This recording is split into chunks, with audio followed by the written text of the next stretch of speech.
Hello my loves, welcome back to the channel.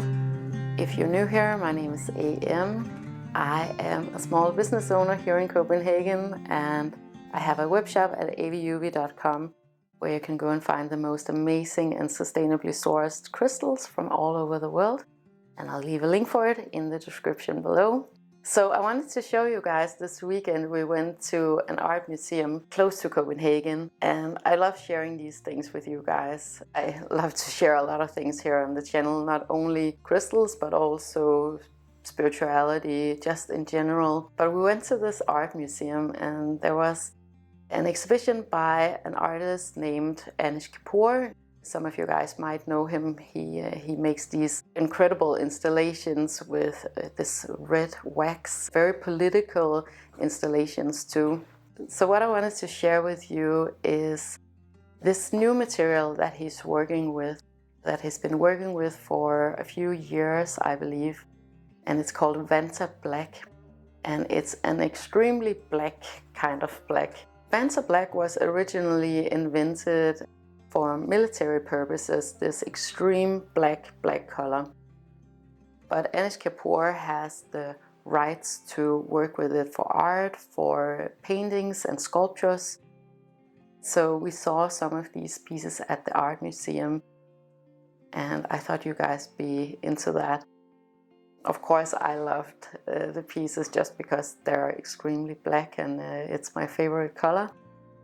But also, if you're into materials, this is really interesting. What Vantablack is that it's a lab-grown material. It's not a natural material, and it consists of these carbon tubes that are the size of an atom. So very small, tiny tubes, and this material can actually catch the light particles. And I hope I'm able to show you this on video, because even if you're wearing black clothes and you're standing next to it, the black clothes actually looks brighter than it usually does when it's next to this material. And the camera had a really hard time just on focusing in on this material. So I thought that was interesting, especially because it's carbon, and as you guys probably know, we're mainly carbon-based bodies here on this planet. Yeah, so just a little nerdy side note. If you're in the neighborhood of Copenhagen, I would definitely recommend you guys going and checking out this awesome exhibition at ARKEN Contemporary Museum close to the city. So anyway, so I wanted to have a conversation today with you guys about protective crystals. And the reason why I wanted to have that is because we are very much in a turbulent time. I am sure all of you guys have already noticed it and you guys can feel it. Astrologically, if we look at that, we have the North Node in Aries. It's gonna continue with these Aries themes of conflict, of individualism, of independence, a lot of different things, including war, including confrontation. And now we also have Mars in Aries. Me personally, I really love the Aries energy. I have a lot of friends that are Aries people. My son is in Aries. I vibe really good with it. I love the high energy. There's a lot of good things to say about it. Collectively, it can be a little bit more problematic, especially if you look at big institutions, countries, you name it. I don't want to talk too much about it here on the channel because then I'll get cut off. But we definitely see it, and we definitely feel it too. And you might be tempted to go out and purchase a protective crystal. And I wanted to talk with you guys about that. I've seen this a lot with other crystal sellers, that they sell protective crystals or crystals that are intended to protect you if you wear it or you have it in your home. That could be something like black tourmaline, like this piece I have here. I've had a few pieces of black tourmaline on the web shop, way better than this one. This is a cut and polished piece and I've had this for quite a while. Personally, I just really love the raw crystals, so that's what I sell to you guys. And that's what I normally would collect for myself. But again, this is a really old piece. Now, I didn't buy this one for protective reasons. I bought this because I think it's a very powerful, very cool crystal. The terminology about protective crystals is quite unsettling to me, to be honest with you guys. If there's something that you actually need to be protected from, a crystal probably is not the way to go. There are a multitude of other energetic tools that are way more useful to work with, in my opinion, than to go out and buy a protective crystal. So the terminology about having something that protects you is what kind of rubs me the wrong way when it comes to working with energy, working with spirituality. Because the word protection does have the connotation that there's something to be protected from. The problem if you're working with a crystal like black tourmaline again and again and again for protection is that you'll end up getting more of what you don't want than what you want, because you generally don't want to focus on what you don't want. That's basically the law of attraction. If you focus on something continuously again and again and again, and you put your energy into it, you'll end up having even more of that. So what I would definitely recommend is that if you want to empower yourself, if you want to step into your own authority, let's say you want to strengthen yourself energetically, you don't want to use a word like protection because it immediately puts you into a victim mode and a victim mentality. You want to choose to work with the crystals that empowers you. You want to choose to surround yourself with things that empower you and people that empower you. What happens is that you make your own little feedback loop, and it ends up being a self-fulfilling prophecy. What you first of all need to do is to realize that you are in charge of the situation, and you're definitely in charge of the emotions that you have. You're the one who is making the decisions here. So, for example, I love this crystal. Even though it's cut and polished, I really enjoy this crystal. What I associate this with and why I work with a crystal like this one is because I feel inspired to be powerful with a crystal like that, or actually even more with this beautiful crystal. I've shown you this before. This is black obsidian. It's a type of volcanic glass, and I love this one because it looks like a claw. It's really beautiful.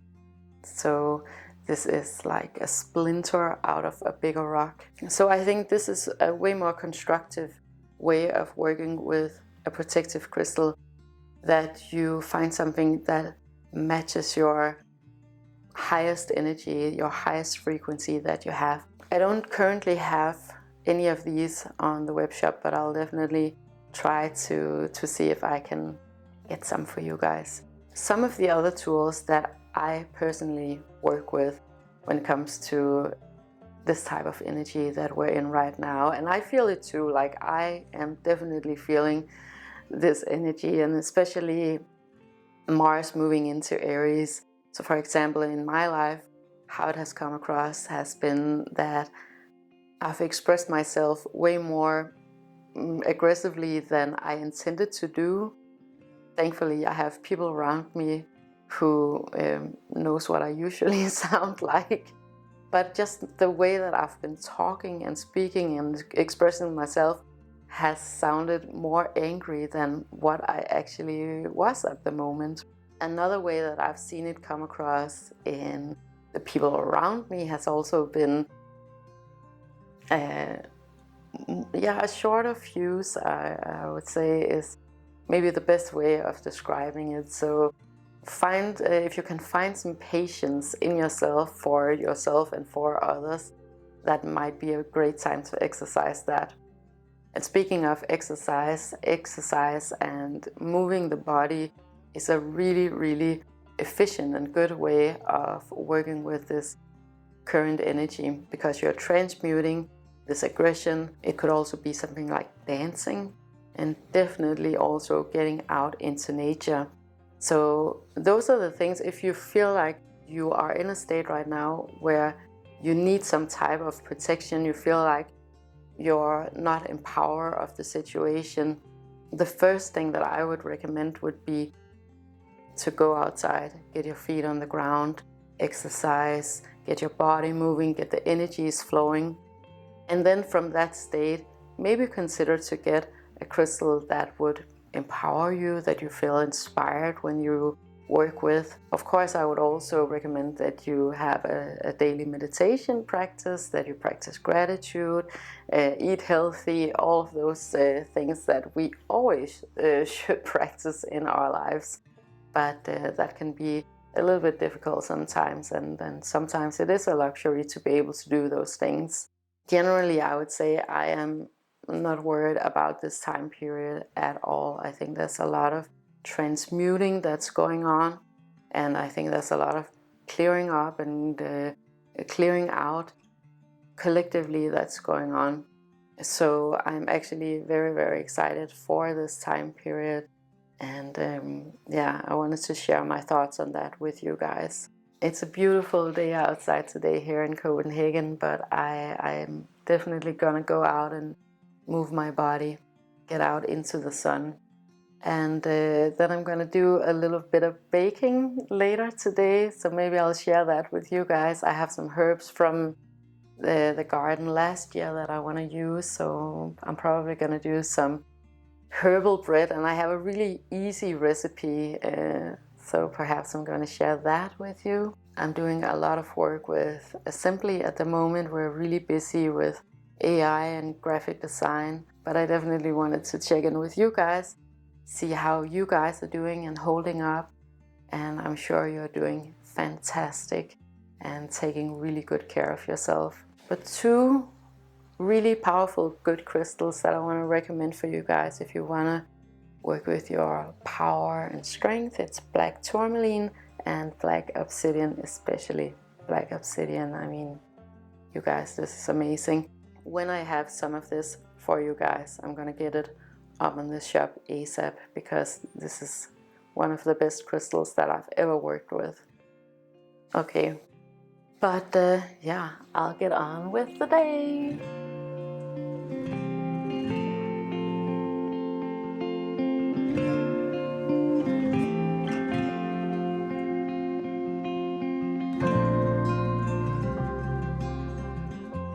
With this recipe you can use all kinds of herbs.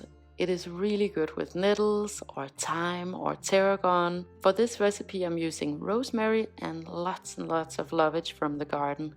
You add 5 liters of water into your mixer and about this amount of yeast. When the yeast is completely dissolved, you add a generous spoonful of honey and 2 teaspoons of salt, 60 grams of oats, 60 grams of sunflower seeds. Then chop up your herbs and add them in, and some more herbs and some more herbs. And little by little you add flour and mix until the dough has this kind of texture. Leave it in the fridge for 10 to 12 hours.